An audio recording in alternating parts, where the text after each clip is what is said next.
கற்றது உலகளவாகவும் கல்லாதது கைமண் அளவாகவும் இருக்கட்டும்.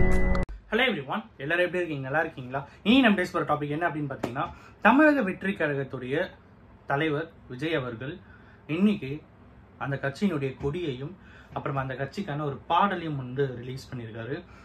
அந்த கட்சிக்கான கொடி எப்படி இருந்தது அப்படின்னு பார்த்தீங்கன்னா, டாப்லையும் பாட்லையும் ரெட் கலர், மிடில் எல்லோ, அது ரெண்டு சைடு யானை முன்னாடி ரெண்டு காலை தூக்கிட்டு இருக்கிற மாதிரி, நடுவில் வாகைப்பூ இருக்கிற மாதிரி ஒரு லோகோ. ஓகேங்களா? ஸோ இதுதான் தமிழக வெற்றி கழகத்துடைய சின்னத்துறை கட்சியினுடைய கொடி அப்படின்னு சொல்லி ரிலீஸ் பண்ணியிருக்காரு.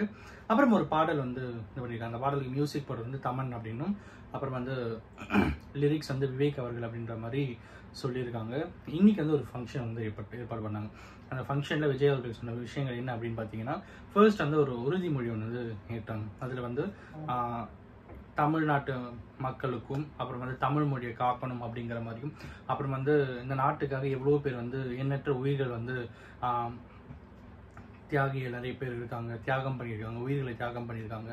ஸோ அவங்களுக்கான ஒரு ஸ்ட்ராங் சப்போர்ட்டிவாக எப்பயுமே இந்த கட்சி இருக்கும் அப்படிங்கிற மாதிரி ஒரு பர்டிகுலர் விஷயத்தை அவர் சொல்லியிருந்தார். அந்த எல்லாத்துக்கும் மேலே கட்சியை பொறுத்த வரைக்கும் இன்னைக்கு அந்த கட்சியினுடைய கொடியுடைய ஒரு மீனிங் என்ன அப்படிங்கிறது இன்னைக்கு அவர் சொல்லலை, இன்னொரு நாள் சொல்லுவேன் அப்படின்ற மாதிரி சொல்லியிருக்காரு. அண்ட் இன்னைக்கு இன்னொரு விஷயம் பேசும்போது என்ன சொன்னார் அப்படின்னு பார்த்தீங்கன்னா, இனிமேல் தமிழ்நாட்டு மக்களுக்காக உழைப்போம் அப்படின்னும், கான்ஃபிடென்ட்டாக இருங்க, வெற்றி நிச்சயம் அப்படிங்கிற மாதிரி நிறைய விஷயங்கள் அவர் இன்னைக்கு பேசியிருந்தார். அப்படிங்கிறத லிட்டரலியே தூட்டிங். இன்னைக்கு காலிவுட் அப்புறம் தமிழ்நாடு ஃபுல்லாக பேசப்படுற ஒரு பர்டிகுலர் விஷயம் என்ன அப்படின்னு பார்த்தீங்கன்னா, தமிழக வெற்றி கழகத்துடைய கொடியை பற்றியும், பிறகு தமிழக வெற்றி கழகத்துடைய பாடலை பற்றியும், அப்புறம் விஜய் சார் பேசுகிற ஸ்பீச் அப்படிங்கிறது தான் இன்னைக்கு ஃபுல்லாகவே ட்ரெண்ட் ஆகிட்டு இருக்கு. அந்த லிரிக்ஸ்லாம் கூட எந்த அளவுக்கு பார்த்தீங்கன்னா, ஒரு பெரிய சிம்மாசனத்தை உட்காந்து திருப்பி இறங்கி மக்களுக்காக வேலை செய்ய வராரு அப்படிங்கிற மாதிரி சில லிரிக்ஸ்லாம் அதில் இருந்தது. ஸோ லிரிக்ஸ் பொறுத்தவரைக்கும் நல்லாவே இருந்தது அப்படின்னு சொல்லலாம். அண்ட் அவருடைய கட்சியினுடைய அடுத்தடுத்த கட்ட வளர்ச்சி எந்த அளவுக்கு இருக்கும் அப்படிங்கிறது நம்ம வெயிட் பண்ணி தான் பார்க்கணும்.